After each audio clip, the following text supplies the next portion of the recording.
मित्रांनो, सध्या एक व्हिडिओ सोशल मीडियावर तुफान व्हायरल होतोय। त्यामध्ये एका बापाने आपल्या मुलीसोबत जे काही केलं ते पाहून तुम्हालाही धक्का बसेल। व्हिडिओ पूर्ण पाहण्याआधी चॅनलवर जर नवीन असाल तर चॅनलला नक्की सबस्क्राइब करा।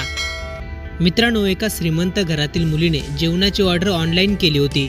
बिचारा डिलिव्हरी बॉय अपंग असल्याने त्याला वेळेवर येता आलं नाही। वेळेवर न येता आल्याने या डिलिव्हरी बॉयने त्या मुलीची माफी देखील मागितली होती, परंतु त्या मुलीने काही ऐकून घेतलं नाही। ती प्रचंड रागात होती। तिने तो जेवणाचा डबा खाली टाकून दिला आणि पैसे न देताच आतमध्ये घरात गेली। मात्र हे सर्व तिच्या वडिलांनी वरच्या मजल्यावरून पाहिलं होतं।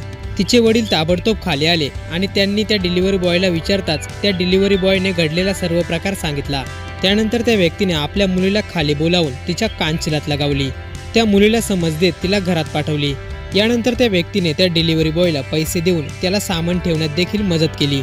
आता त्या व्यक्तीने त्या मुलीच्या कानशिलात लगावून योग्य केली की अयोग्य हे कमेंट बॉक्समध्ये नक्की कळवा।